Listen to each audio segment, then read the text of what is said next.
Dr. Emmanuel is a doctorate from IIT Kanpur. He is a technology consultant and innovation architect. He led intellectual property team and served as technology manager supporting both legal and technology organizations in India and abroad. Dr. Emmanuel had led several platform and new product introduction portfolios and programs in different engineering thermoplastic product lines during his tenure at GE Plastics, GE India Technology Center, Bangalore. He has more than 15 publications in refereed international journals and a patent. He is also a member of the Society of Plastic Engineers and serves as governing council member in STEM, Society of Technology Management. Currently, he is the founder director of IEL Technologies in Bangalore. So I now invite Dr. Emmanuel Selvaraj to deliver this session on IPR copyright and trademark. Good. Thank you so much, Susmita, for the nice introduction. Can you hear us? Yes, we can hear you, Dr. Emmanuel. Okay, good. Yeah, first of all, I wanted to congratulate and wish good luck to all the participants of this 6-day program organized by Usmania Technology Business Incubator in association with the NFED. I also would like to uh, thank for the opportunity to be part of it, to just share a few things on intellectual property rights and what is the need and why is it important in anybody who is going to have an entrepreneur journey. So before we go into the intellectual property, on what is it and how is it related, how is it linked to uh, the program that we have in these 6 days. You might have heard already several speakers talk about entrepreneurship, including innovation or things that you need to be or equip yourself to be a successful entrepreneur. Entrepreneurship, if you just take any, just to do a Google search to find the meaning, it's just an activity of setting up a business or a set of businesses, um, taking calculative or just a financial risk, right? In the hope of making a profit. So you get educated, then you come out and you think that instead of going and working for someone or in a different environment, you want to create an opportunity that we can create a business of your own, using what you learned and how that could develop a business to make money out of it. So that is very simple way of looking at entrepreneurship. And when you do that, you fix a purpose to it. So if somebody is very specialized in medical sciences, then you say that I will come up with a drug for certain diseases which in a need for a society. So you work on that research, spend time, develop something, then think about how you can take this into a commercial level and which will give you a business out of it. That's an example, but it could be anything, right? Anything that you creatively think, a new way of doing things, which we call innovation, to make money out of it. So that's a very simple definition of how your entrepreneurship is linked with innovation, and the innovation how it is linked to developing a business or making money out of it.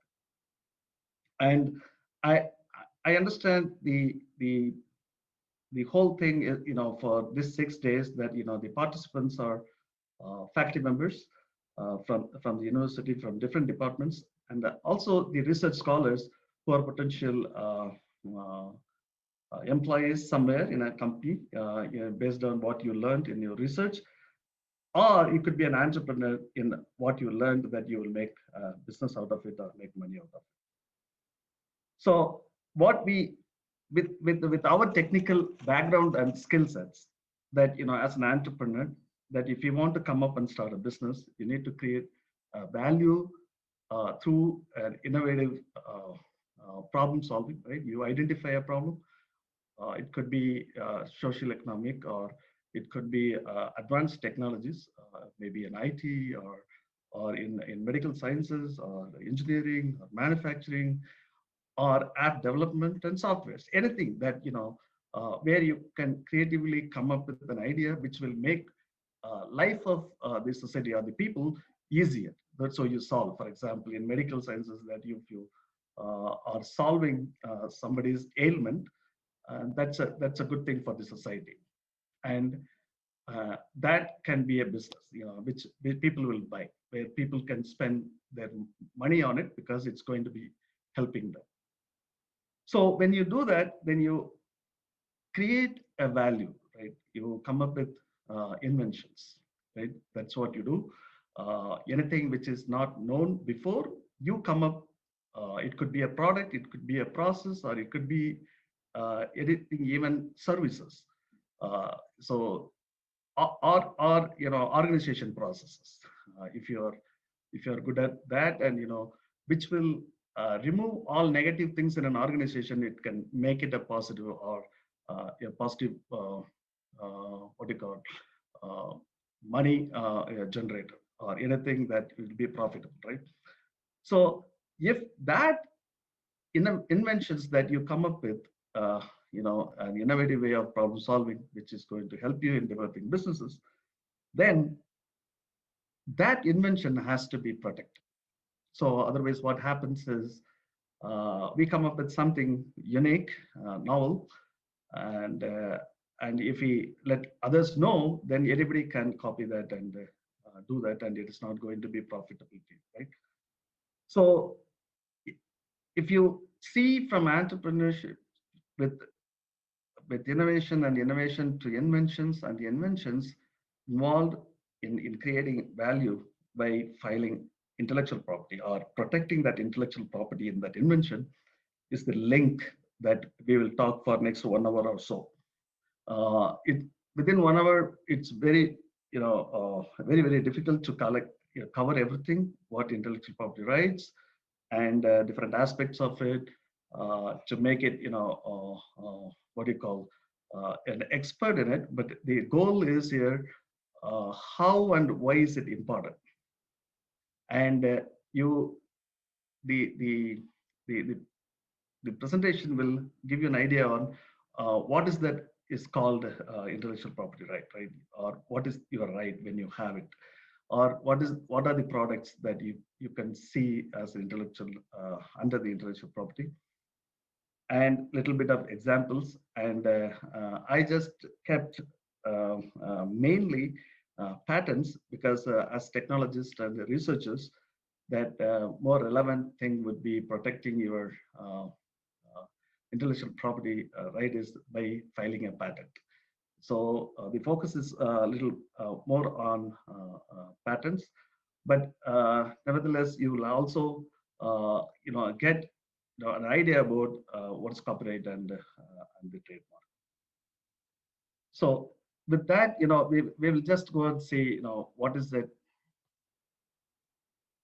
I need to take this out.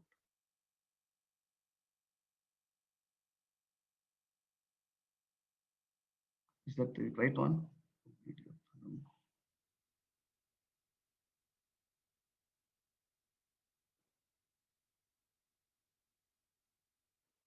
Okay, so what is intellectual property?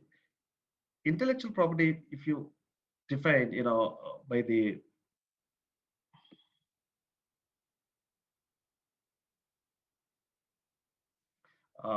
definition from the World Intellectual Property Organization, intellectual property refers to creations of a mind, such as inventions in scientific terms, if anything that you come up with, or a literary or an artistic work, and the designs and symbols, names and images used in any commercial use or in a business. So that is the covering everything that what we will see in the basket of intellectual property.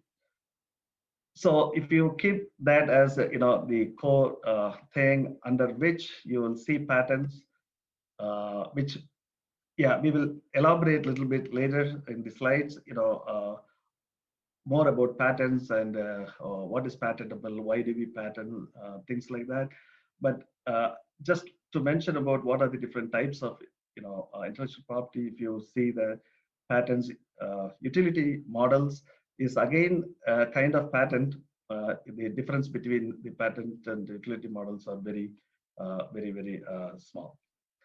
Copyright for artistic work, and you all might see if you your research papers in publications and other things, you will see copyright, right? So if you want to use it for something else, somebody's work, you need to get permission from the author of it, right? So that also we will see how it is. Then you'll see trademark and design by itself, that you can, which most of the time linked with your trademark, but you can also have visual appearances that can be protected by registering the designs. So having all this will give you will give you a right, not to others to use it. So we will come to that, but these are all that you can protect. These are by means your creative and artistic work or inventions. But there is also other component which people don't want to do it, right? And we'll see why. You can keep your uh, creative way of doing things or anything as trade secret, meaning it will just remain with that company or individual who come up with, and they do it. But the only issue would be if somebody else also come up with the same kind of idea and creative way of doing things and solving that the same problem, then uh, you cannot ask them not to, you cannot stop them using it. So that is the risk you take, and uh, most of the manufacturing companies in the especially in chemicals and materials industry, they don't file everything. They don't reveal the secrets outside by means of patent or anything. So they wanted to keep it as a trade secret. So that is also known, and a very good example that people year after year quote is Coca-Cola's formula. So they haven't filed, but Pepsi came up with something similar, and they create a brand of their own for the cola drink. So why intellectual property is important? If intellectual property protection is critical to fostering innovation. So that means if you want to make money out of it, you definitely need to protect it by uh, filing it, filing or registering your creative idea and uh, and or the design or the work what you do, so that others will not. Otherwise, what happens is your business or the individual, you cannot really benefit out of it, because somebody else will copy what you come up with, and you didn't protect it, so that the inventions or uh, the the other copyright or trademark that people will use it, so that they will make money, and you cannot make the full benefit of it. So that is the reason you definitely need to have intellectual property.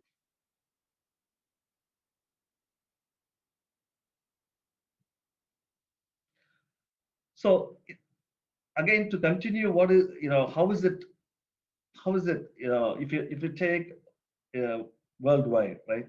So we say developed nations and developing nations.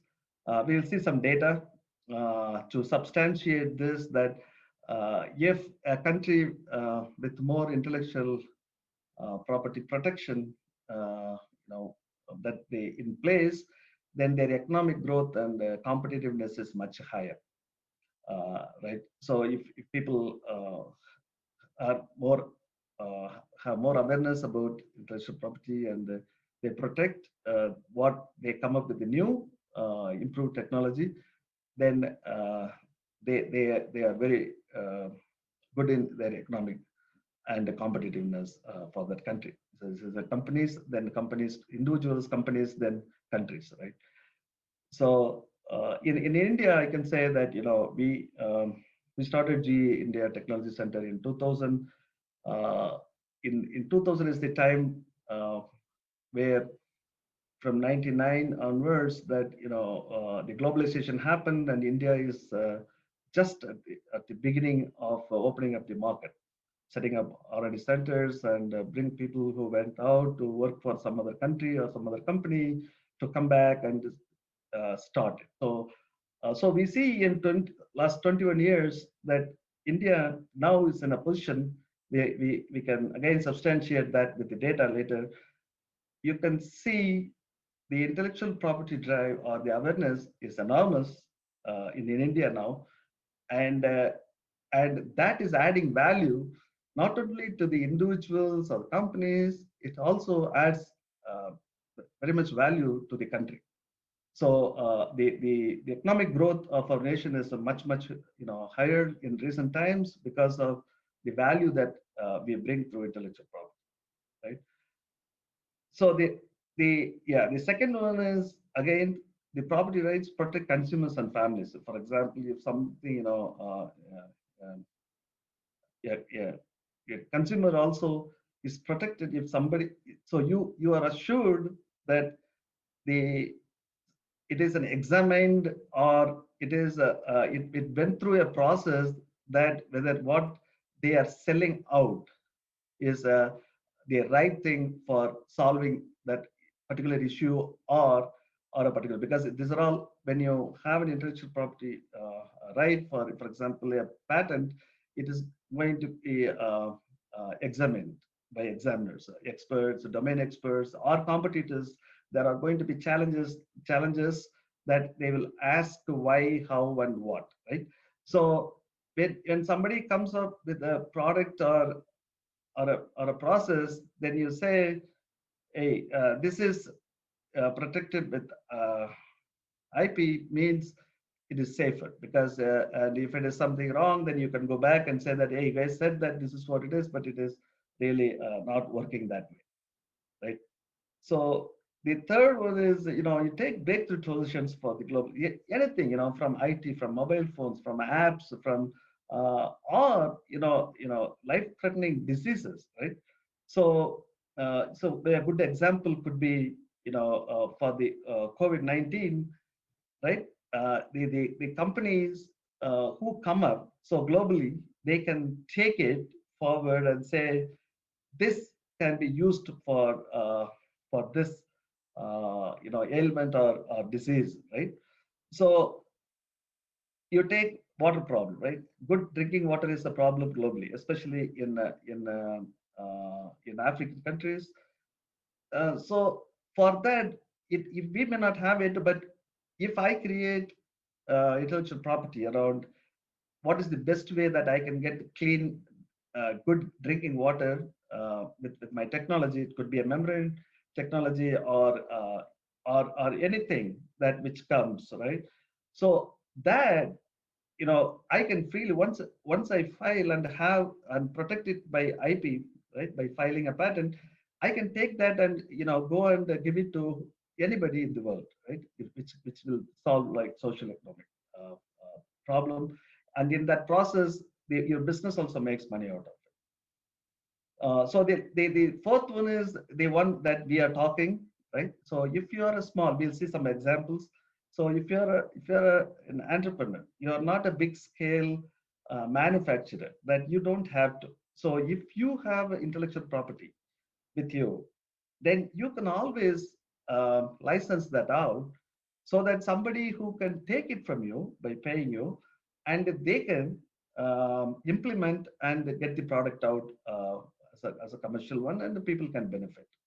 So it is, you can really um, uh, what do you call make money out of, if you have intellectual property with you for any technology, or any product that you come up with. It could be songs, right?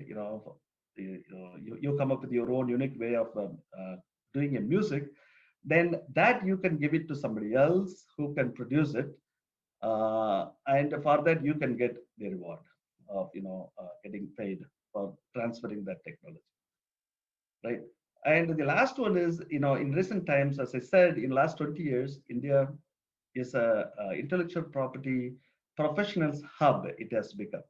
To just quote an example, to do a prior art search for filing a patent, right? It costs money in the United States because it's a skilled job. It's like you need a domain experts. For example, if I want to file on polymers technology, some polymer technology, then I need to have a technology polymer technology background people, right? So the lawyers may not be so. So the technologists who also know intellectual property laws or how to write the patents or do a search to find where else it is, whether it is already known in the world or not, they can make much, much higher money than just being a technologist.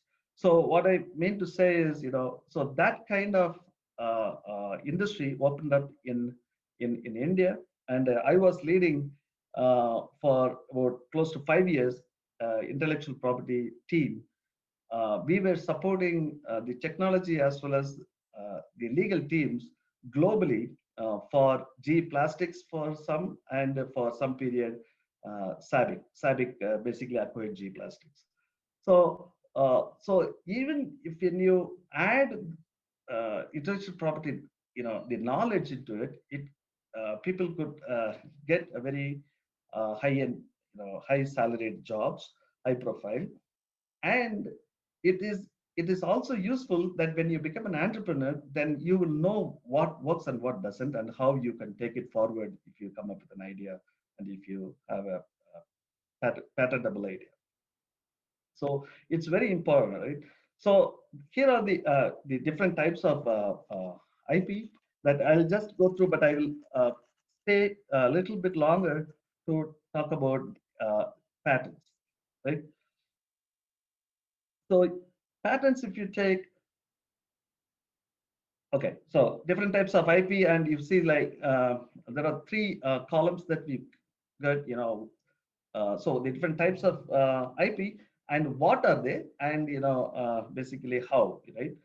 And you take patents. Patents are all about new inventions, right? So that's what we protect our inventions by filing patents. And how? Because you apply to patent office. We also have an Indian patent office. And there are 4 centers in India. You have Delhi for North, you have for South Chennai, and for East Calcutta, and for West it is Bombay. So if I am from Bangalore or from Chennai or somewhere south, then I need to apply my patent in the nearest location, which is Chennai office. So people in Bombay, so the respective geographic locations people file in that area. So why is that patent that people should do? If you have a new invention, what is the reason, right? Uh, we as we said, but if you take in a larger sense, so this is to encourage technological innovations, right? So if people come up with brainy good ideas in solving their problems, then you file it. And this also creates competition, and it also involves a lucrative sum, right? If you have patent, then you can also generate revenue out of it.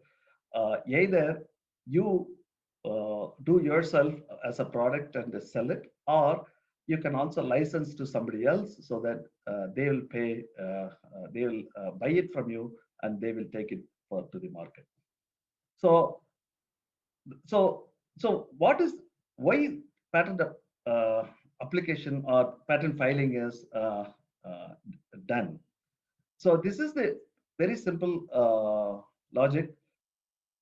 The inventor or the company which is inventing is announcing a, invention to public, right?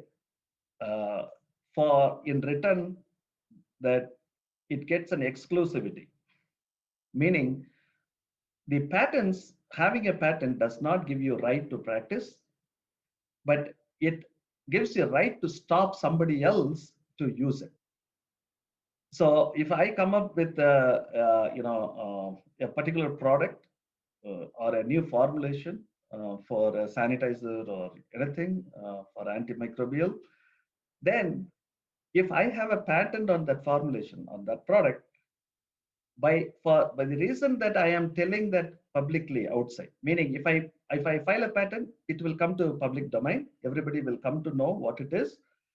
But in return, the society is giving through government offices, right? In patent office, it gives me right to practice, meaning make product, and so that no one else can use that formula. So this right, you are getting it for 20 years from the date the application is filed, right? So, and there are several other processes in that. We will see that a little later after a couple of slides. So it's very, keep that in mind. Patent doesn't give us a right to practice, but it gives a right to stop somebody else in practicing our idea or our patentable idea or what we patented, right? So what is patentable then? The question is, if that is the thing, can I patent everything? What that comes to my mind, and who should be the inventor or the company which is doing it, right?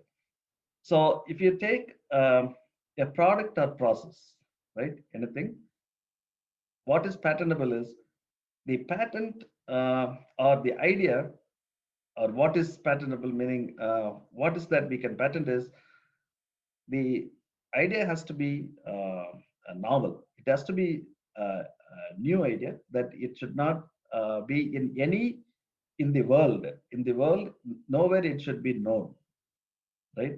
That is the reason people do prior art search globally to find out is there anybody else who is already using it. Second, it should not be obvious. So there is a class called non-obvious.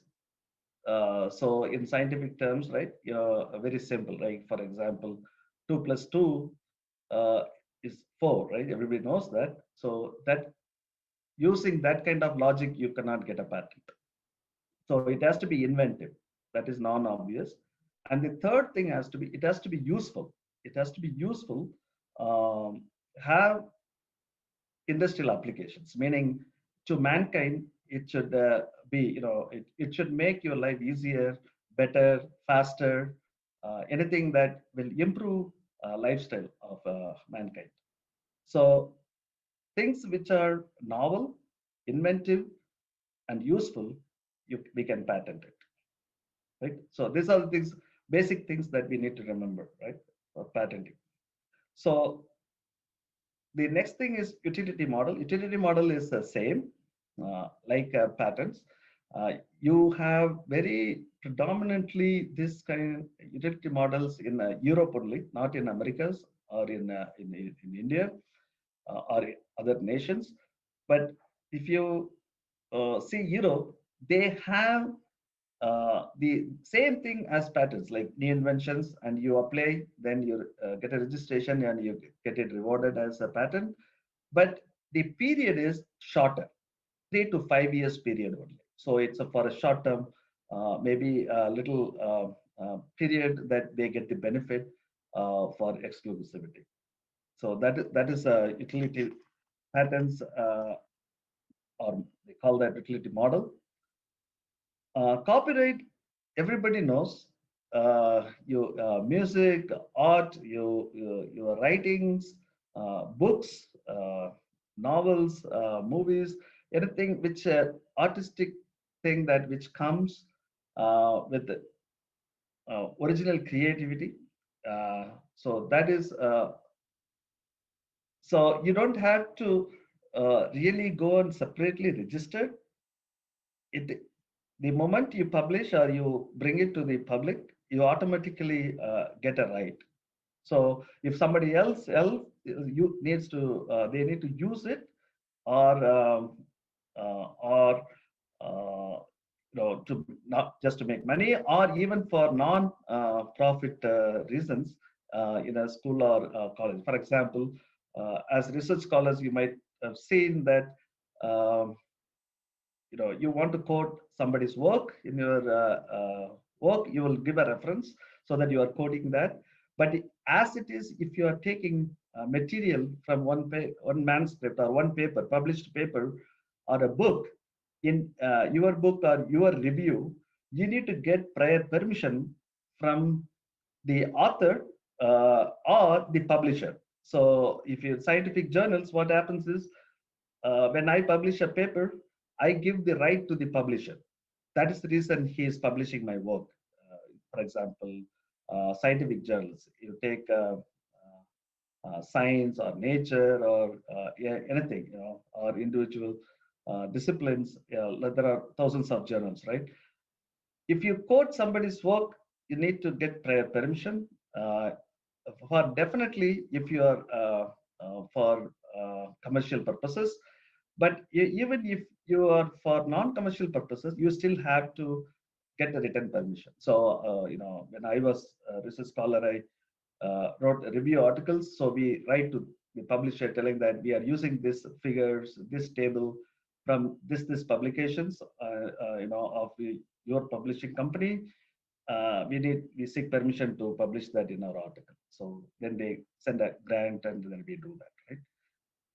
So the fourth one is trademark. So trademarks are very distinctive signs, right? Indicating the source of the product or service. For example, there is a certain way of writing, right? So you can use, I let me use here on the screen itself. You see NBFF, right? So NBFF can be, registered, so that no one can register, right? Use that. It is unique for one particular organization, and uh, the design aspect, which we'll see next, a registered design. For example, the way it is written, the NBFF, right, with a color pattern and the streak in the middle, can be a design that you can register so that no one can use that. Very good examples of trademarks. You can see names, logos, or color applied for any product or services.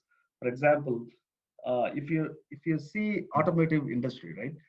Each automotive yeah, company has a unique thing. You have a BMW, a certain way of, so you look at that, you can recognize that. So that's a trademark, right? So no one can use that. And in the product also, the names, even phonetically, if you they are similar, uh, the original owner of that name or the product, they can go to the court and nullify your this thing. You cannot use that way. For example, if I see two letters M and C as a company name, and somebody else uh, wanted to use EMCEE, so if you pronounce that, they will still be called MC. So that won't be allowed. So if it is a very popular brand, they won't allow that kind of things to happen for any other company using a similar sounding names. And the same thing with the logos. It should not be similar or very confusing for customers. So it has to be very distinctive, like different from what somebody has already registered. So registered design, which is yeah, it's similar to trademark, but it is external just appearance, right? Your design. So we also have design patterns, uh, but design patterns can be design. We have a term called designing around a patent. That is in another way you can circumvent the claims or the patent uh, by adding additional component into it. For example, you have a round and you put a dot in a corner, then that become a different design. So design patterns are not very popular, but registered designs are very popular because that is external appearance and that is unique to one particular company or a brand. For example, if you take a jewelry, uh, so if the ornament has a design, and that same design, if they are registered, that design cannot be produced by another jewelry shop fellows or a designer. We cannot come up with. There has to be subtle changes into that design. Uh, so design ornamentation or shapes of it. So you cannot really use somebody else's design. And as I said earlier, trade secrets are valuable information, but the risk is if if because it is not protected, somebody else, uh, some smart fellows who can come up with the same idea or same uh, uh, material that they can just crack the technology, then it is going to be a risk for the company or the individual. So this slide to just mention, you can have a product, but you can have several IPs, right? So trade, what kind of IPs that you can find in this Nokia phone? Uh, Nokia by itself is a trademark, right? It's a registered trademark. You will see a TM. So we will see in some of the things later in the product. So Nokia is so no other company or no one can come up with making a cell phone and call that as Nokia. You can't do that, or iPhone, right? Then there is a number attached to that particular model or a product because of the pattern and type of the phone. That is, for example, 208 is a model, and that is again a product trademark for Nokia. Then every phone, every company has a startup phone. That is also unique to that company, which is a trademark for that brand. What could be soft copyrights for this? For example, you take the software involved, the user manuals, what they print and give, what to use, where to use, how to use the ringtones, because that is unique to that company, and others cannot take. Even images is copyrighted. Patents and utility models are again patents. Yeah, both are patents only.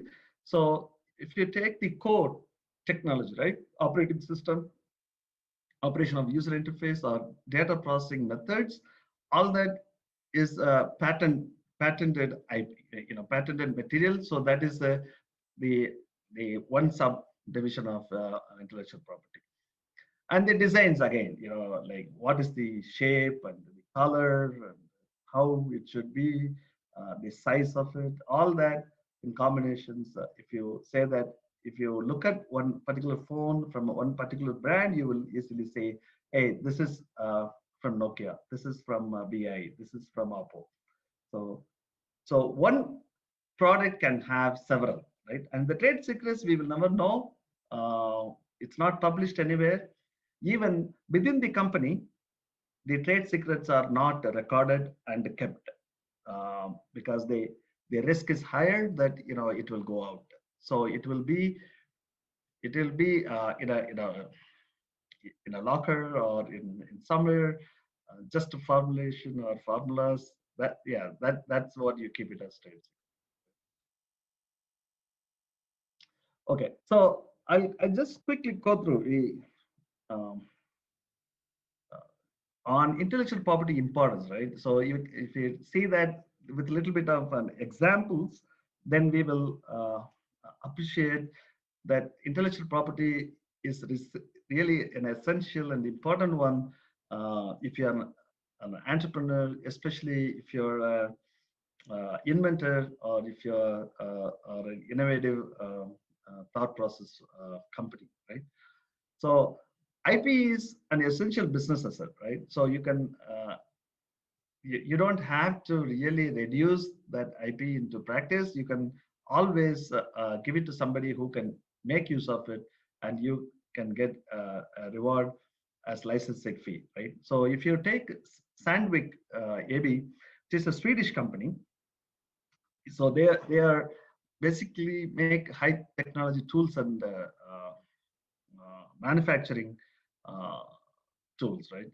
So where It's a hardcore engineering company, but yeah, they have 150 countries. They are, thousands of several thousands of employees all over the world. But they also have a licensing or a or a patent wing or a what do you call a subsidiary which will take care of their patent portfolios. So yeah, the reason is they have more than 8,000 patents, and they really didn't want to use all of that in their business. But any of that which needs, it's outside that people need, that technology they can sell that to. So they can license out. So and the classic example in 2000, what we learned when we started intellectual property as a discipline, at least in India, is IBM was the first one created that. So it is not that what you come up with you have to create. So they were generating about $1 billion by just licensing their technology to other companies. So it by itself is a business. Though you create intellectual property and sell it all. So there you have ARM Holdings, ARM Holdings, which is a licenses technology company, which is basically a microprocessor company, but they don't make it. They develop, then they are selling that to licensing it to other companies who will use the microprocessor. So they are basically a semiconductor and a software company, but they make it for others. So they keep it that way that it is not that they have to create value by doing themselves.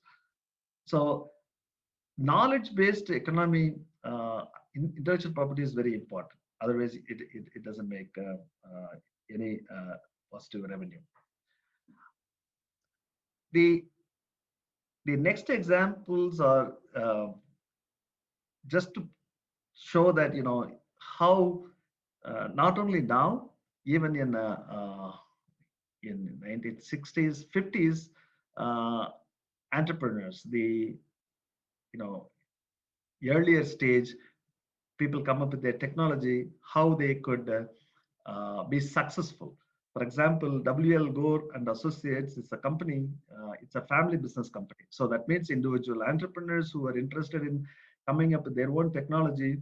So, so Gore family started this in 1958, and they came up with a unique polymer technology using membrane technology.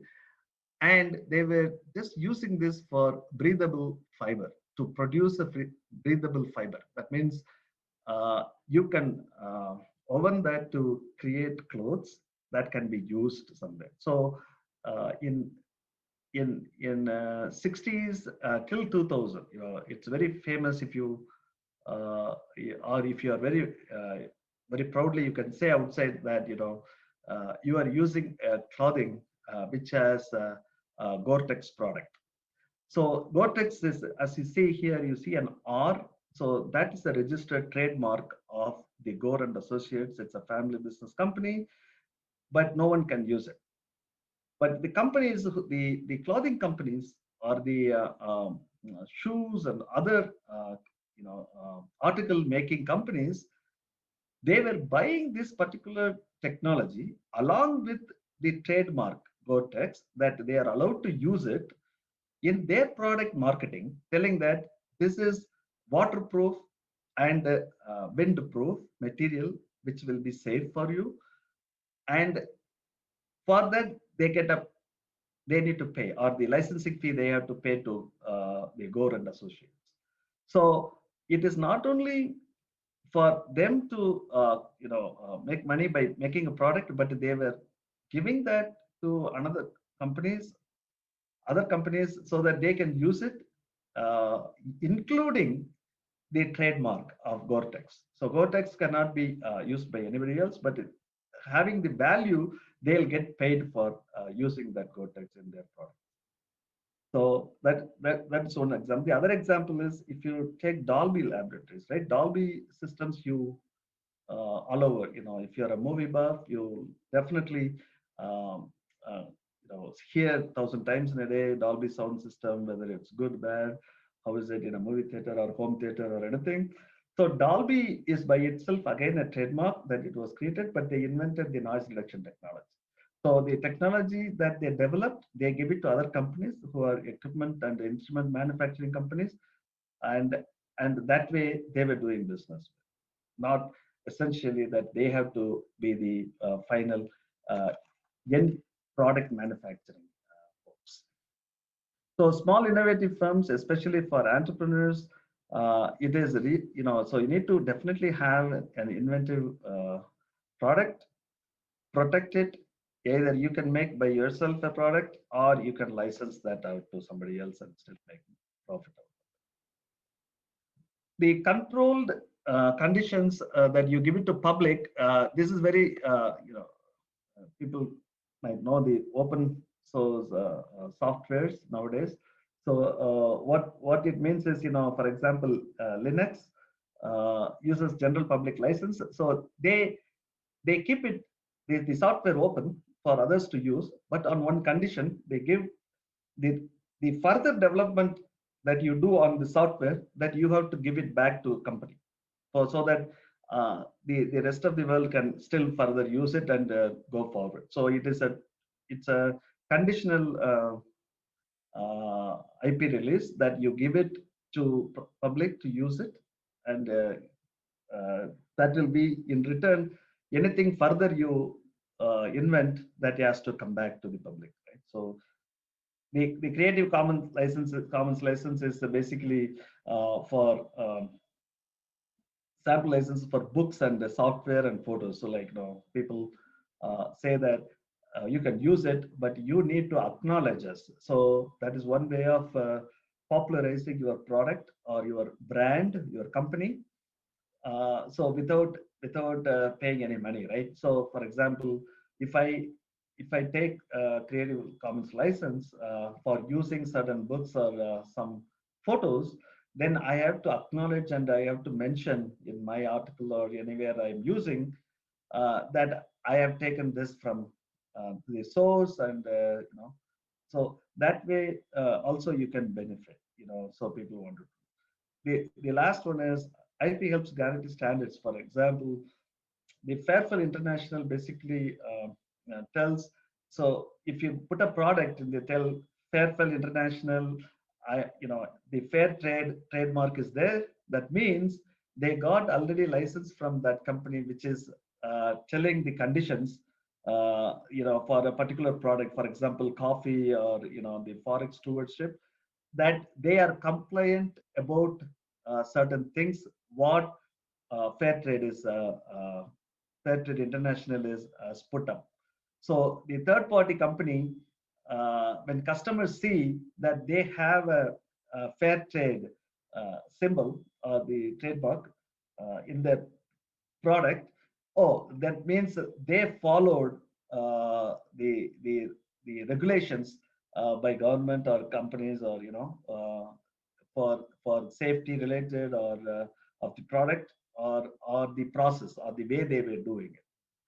So the same thing with Forest Steward Council also. So you will see like a you can relate that to a certification body telling that, hey, okay, these guys are certified by this company, and that will be a good thing, right? You are getting a reassurance kind of. So you can use that as well.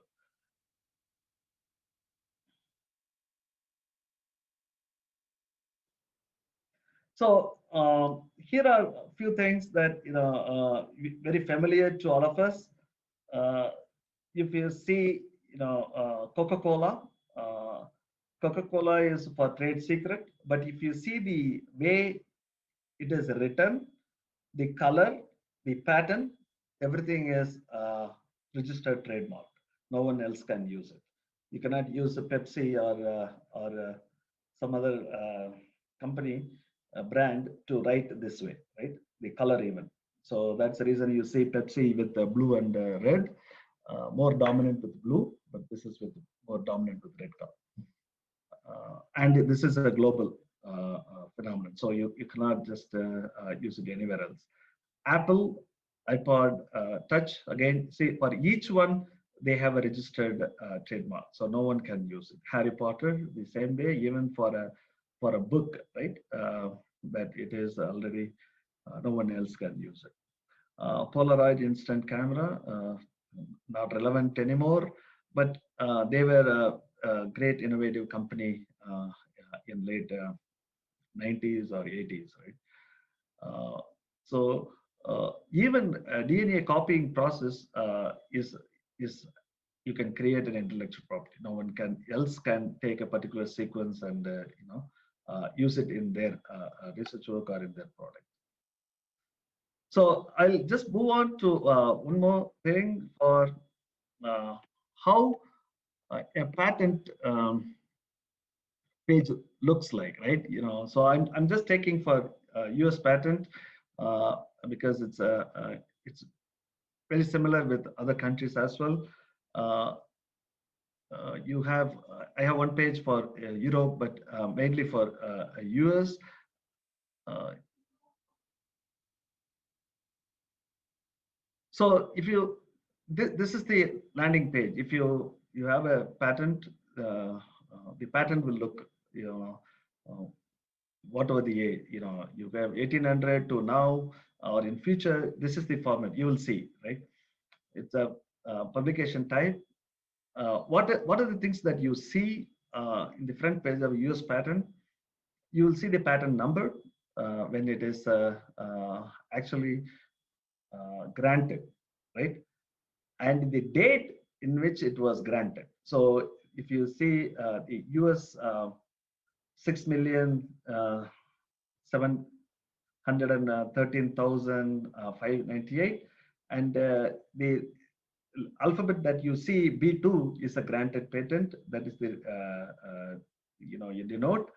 If you have an A2, that is still in an application, so don't worry about it. But this is how you can identify the publication by the number. What is the patent? And left side, if you see, you also see the inventors, the first inventor's name, and if it is additional, then it will say co-workers, right? Et al. So that's how it will look like, and you will see the last name and et al. Right? Then important thing is the title of the patent, right? Then who are all the inventors, right? Inventors can be from different countries, different parts, because it's the idea that people work together. You need to have a good record keeping, and you can file anywhere technically. And the next one is assignee. You can as an inventor, I can assign myself, but I work for some company. Then that company is the intellectual property I generate using my idea will belong to the company. I give my right to company, so the assignee will become that company. Then important date is, when did you file? Because that is important, right? So you file 2002, and in 2004 it is granted. In between, it went through examination to and fro. The patent attorneys from patent office ask for questions, and you answer. Then they're convinced. Then you go ahead, right? So yeah, so European patent, the things are same, but the format is different. Yeah.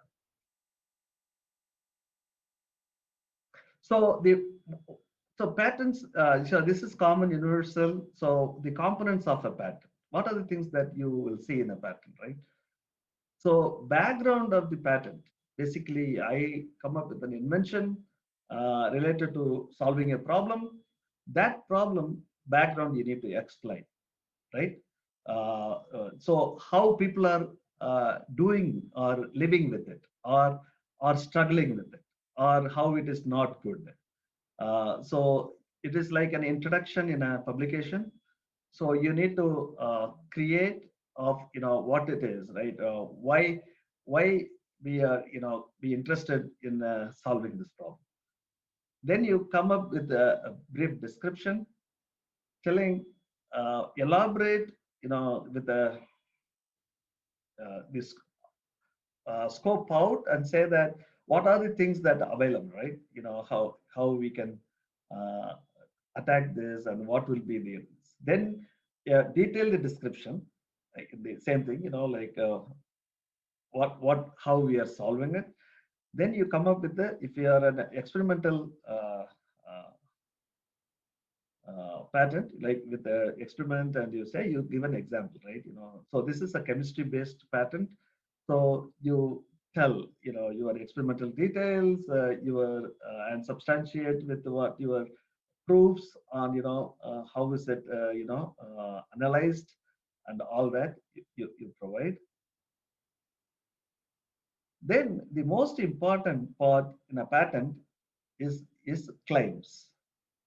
So the patent is basically um, protecting what is given in claims. So anything that you write correctly in all other things, your background or anything, but your answer, the solution to the problem that you solved, right, lies in the claims. And the claims have to be very careful. If you don't capture it properly, because it's in a legal terms that you need to write, there is a way of writing it. If you don't cover that correctly, people can crack it, meaning people can find ways to circumvent this invention and get the same product or process. So we have to be really, really uh, uh, covering what we would like to cover in claims to keep that as a pattern. So yeah, so the next one is pattern timeline, right? Everything should work with a time frame. We cannot just indefinitely and do. So it's a methodical way of, it's a process that you get a patent. So you come up with an idea, then you work on it. We call that reduce to practice, because you need to make it do. You cannot just have an abstract and patent it. You need to work to show that it works, that your idea is unique, right? Novel, then non-obvious, and it is useful, right? So once you finish that, then you file the application, right? So before filing application, you need to be very sure. And what we normally do in industry is once the idea comes, then you go and search and do a prior art to find out in a journal search or pattern search, is there anybody else have already disclosed that in a publication, public domain, that idea. If it is not, then it is not patentable, right? That's what the examiner will also check. So you file then a search report. In European system, we have to give a search report. What we found, they say that, hey, in US you don't have, in India also you don't have, in Europe, I did a search and I am not finding it. These are the prior arts available. I will give that, right? Then they publish it after some time. I will tell how long that takes to public. Invention becomes visible to public. Till that time, it is not visible. Then examination, like when examiners are available in the patent office, then they will take this and they will go through. They will say that what is available in public domain, known, and how is it different and what is it solving. So it has to be once, if they have queries, they'll come back to the inventor and back and forth. If everything is clear, then you get the grant. So normally the timeline is from the date you file, 18 months it will be published, so that the world knows that such an application is filed. And to get a granted patent, it is, sometime it is 1 year, right? The patent I just showed, say we filed 2002 August, 2004 March, so it is less than 2 years it was granted, because there is not much queries, not it was clean, accepted, grant. Sometimes it goes for 7 years. Sometimes most of the times it is about 3 to 5 years to get a granted patent. And as I said in the beginning,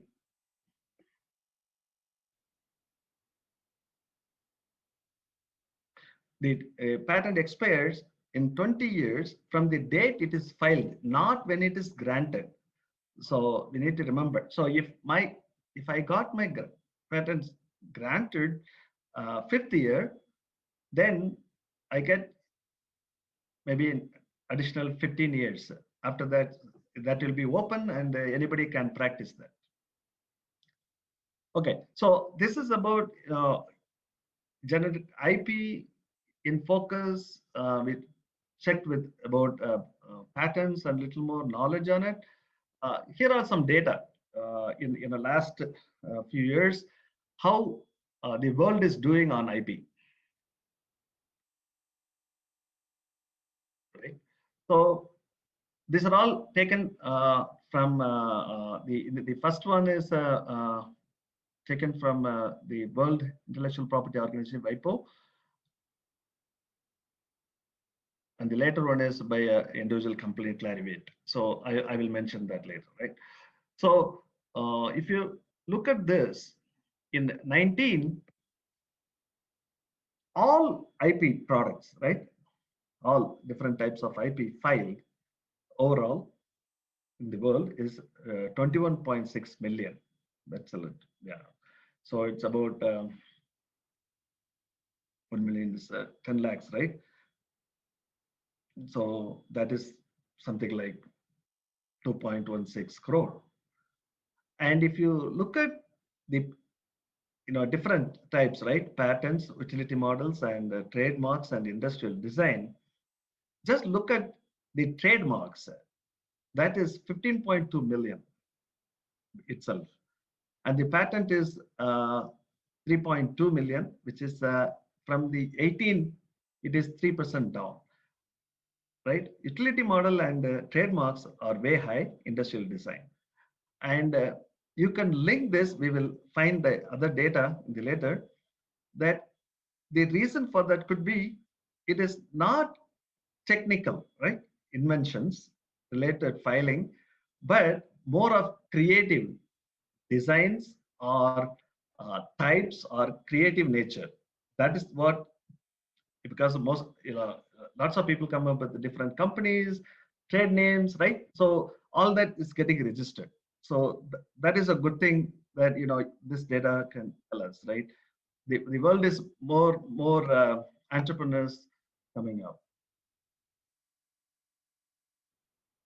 So this is on Asia, right? So if you take overall in that, look at the data for in the Asia.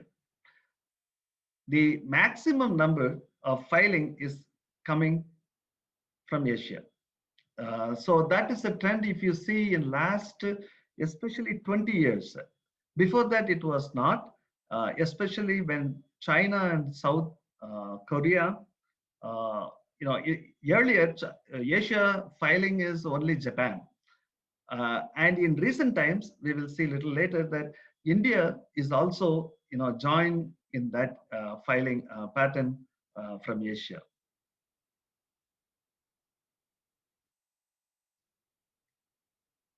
So this is overall in force. So one thing which I didn't mention is the patent. You have to pay, right, for filing. Then to maintain, if the company wanted to keep the patent all the 20 years, you need to pay. So initial 7 years, then after that, for 4 years. So that if the company decides, I am not interested, I'm not going to maintain this, anybody can use it, then it is not in force. So that means anybody can use it. So people don't have to wait for 20 years if they haven't maintained it. So if you take the in force 2019 patent, right, that is 15 million. That is from the old days, like when they started patenting. From that time, if you say there are only 15 million Patents are enforced. Most of the people uh, file patents also not to protect, but they don't want others to get a privilege of it. So that is called defensive patenting. So it is not to protect yours, your business, but you are a competitor. You don't want him. You have no interest in making the product, but you want the competitor not also not to have a patent and make money out of it. So what you do, you come up with an idea and you go and file it, and you don't maintain that patent. Only whatever the initial fee you pay, and once you get the grant, you leave it, so that uh, the other companies cannot get exclusivity. That is another way of looking at or using intellectual property. So this is on who filed, right? So we saw groups like Asia, World, Asia, now individual countries. So this is what I was telling. See, China is the topmost, right? So they have 1.4 million, then US 621,000, then seventh place India, which is much improved. And you can see a couple of other countries are going down, like China is going down, Japan is going down. In China is 9.2% down from 2018, but India increased 7.1%. So we have filed 53,627 patents.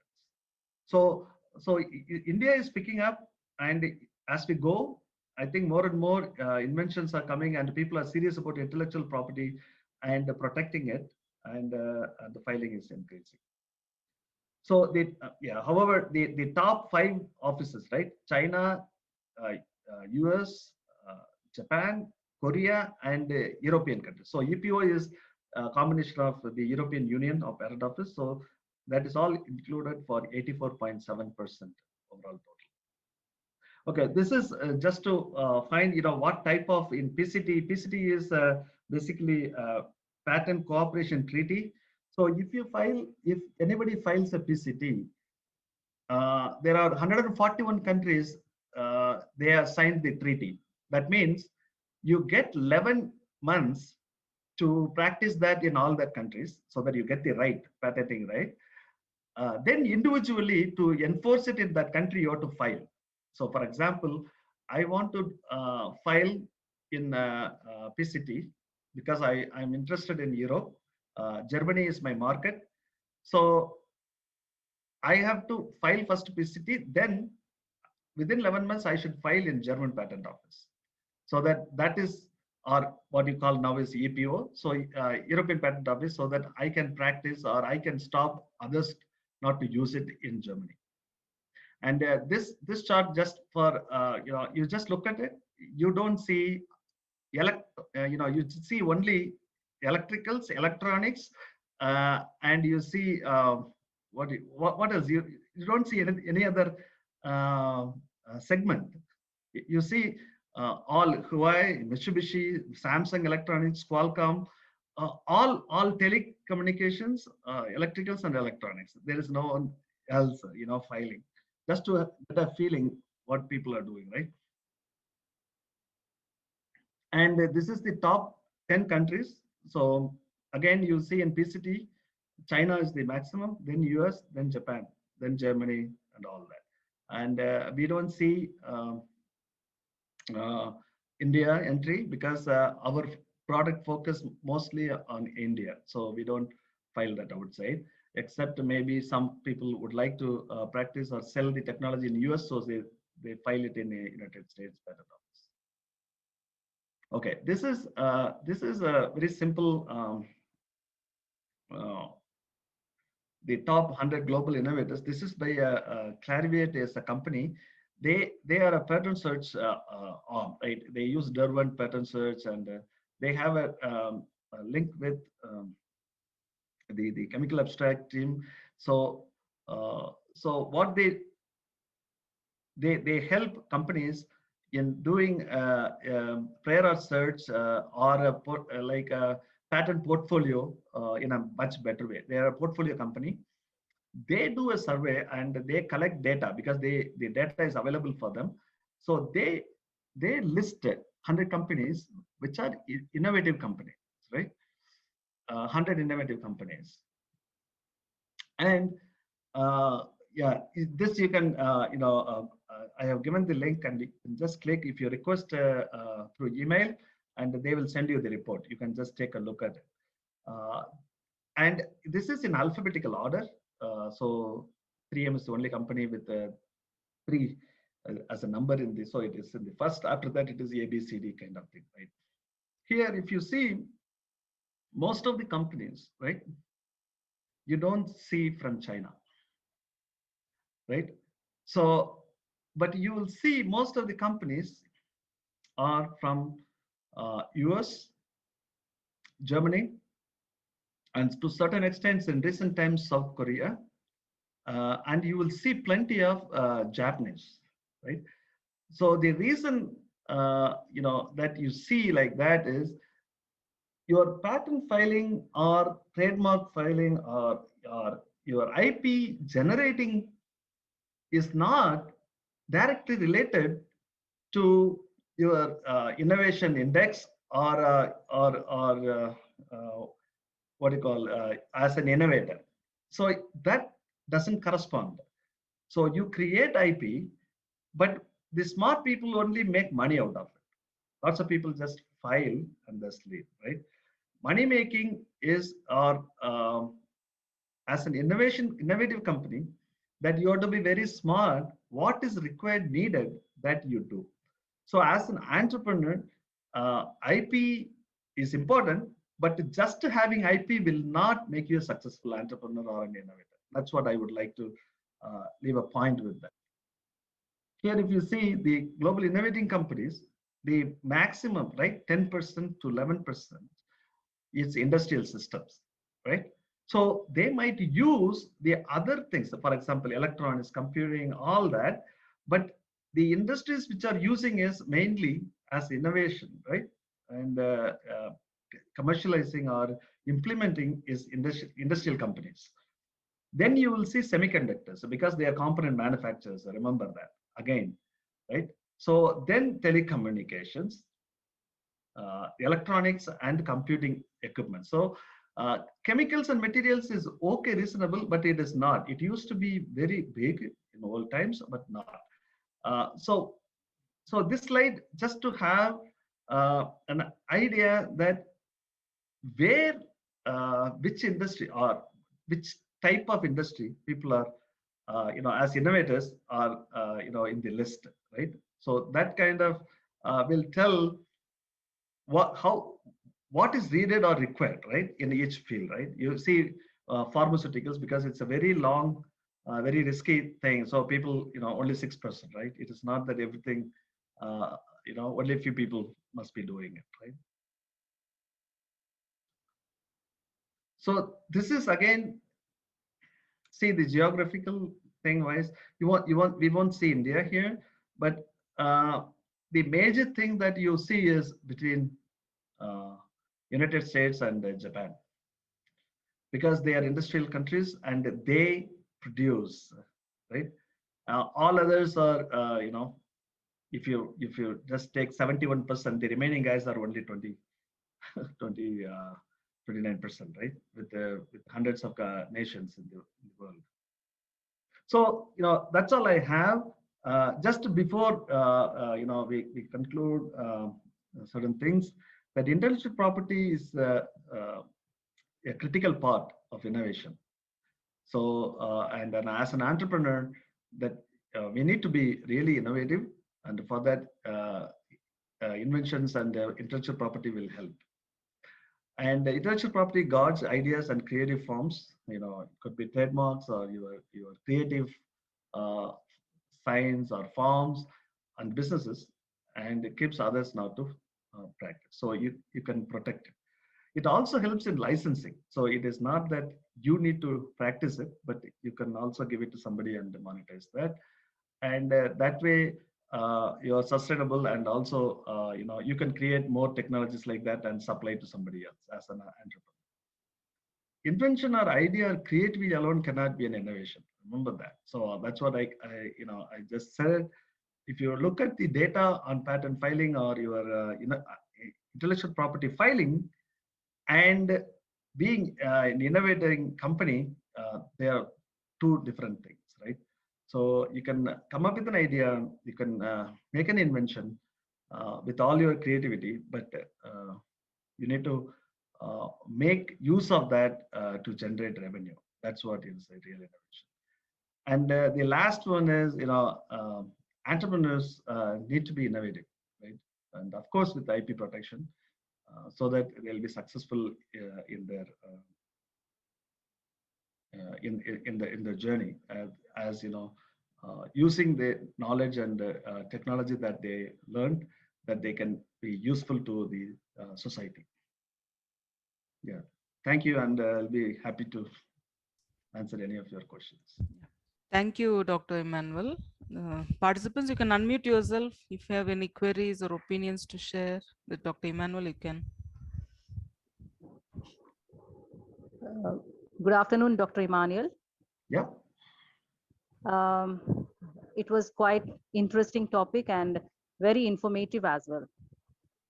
Thank you. Sir, I have seen